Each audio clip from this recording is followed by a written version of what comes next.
Chairperson, সাবেক তিনবারের প্রধানমন্ত্রী, এদেশের গণমানুষের সবচেয়ে আস্থার প্রতীক এবং সবচেয়ে জনপ্রিয় নেত্রী দেশনেত্রী বেগম খালেদা জিয়ার নামে একটা মুভি তৈরি করেছে, যেটা ওনার দাবি হলো এফডিসিতে চিত্র পরিচালক যে সমিতি আছে সেখানে অলরেডি রেজিস্টার করা হয়েছে।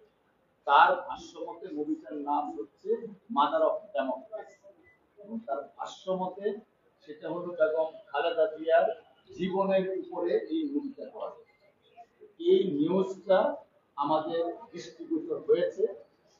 প্রকৃতপক্ষে দেশনেত্রী বেগম খালেদা জিয়া এবং তার পরিবার পক্ষ থেকে এই ধরনের মুভি বানানোর জন্য কাউকে কোনো প্রকার কনসেন্ট তো দূরের কথা, এই তথাকথিত চিত্র পরিচালক এবং প্রডিউসার নাম হচ্ছে কি আকন্দ এন্টারপ্রাইজ লিমিটেড দাবি করছে, তাদেরকে কখনোই কোনো কনসেন্ট দেয়া দূরের কথা, কখনোই কোনো যোগাযোগই হয়নি।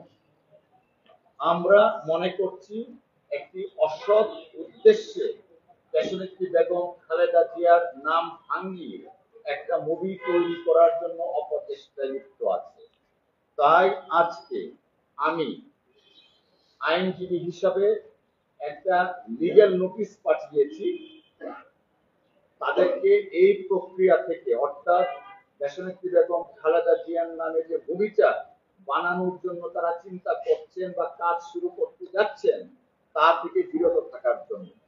অন্যথায় তাদের বিরুদ্ধে আইনানুগ ব্যবস্থা নেওয়া হবে under the penal code as well as cyber act.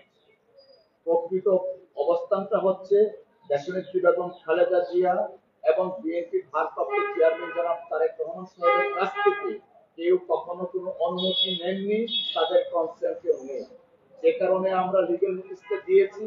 পাশাপাশি এই লিগ্যাল নোটিশের একটা কপি সম্মানিত আইজিপি বরাবর এবং বিএনপি কমিশনারের বরাবর আমরা অনুলিপি পাঠিয়েছি, যেন এই সমস্ত ব্যক্তি যারা এই কাজটা করতে যাচ্ছেন তাদের বিরুদ্ধে আইনানুগ ব্যবস্থা নেওয়া হয়।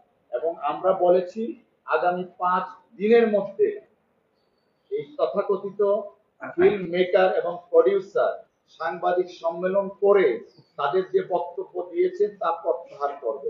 যদি প্রত্যাহার না করেন তাদের বিরুদ্ধে আইনানুগ অ্যাকশন নেওয়া হবে under the law of the land, which is under penal code as well as cyber security. তিনি বাংলাদেশের সবচেয়ে জনপ্রিয় নেত্রী। তার রাজনৈতিক ক্যারিয়ারে পরাজয়ের কোনো ইতিহাস নেই। 1991 সন থেকে শুরু করে 2008 সন পর্যন্ত জাতীয় সংসদের প্রত্যেকটা ইলেকশনে 5টা আসনে তিনি নির্বাচিত হয়েছিলেন। অর্থাৎ এমন বড় একজন ব্যক্তিত্ব এবং জনপ্রিয় রাজনৈতিক নেতৃত্বের প্রতি সম্মান দেখিয়ে যেমন বায়োগ্রাফি হয়েছে, হয়তোবা ওনার কনসেন্ট নিয়ে অদূর ভবিষ্যতে কি হবে তা আমরা এই মুহূর্তে বলতে পারছি না।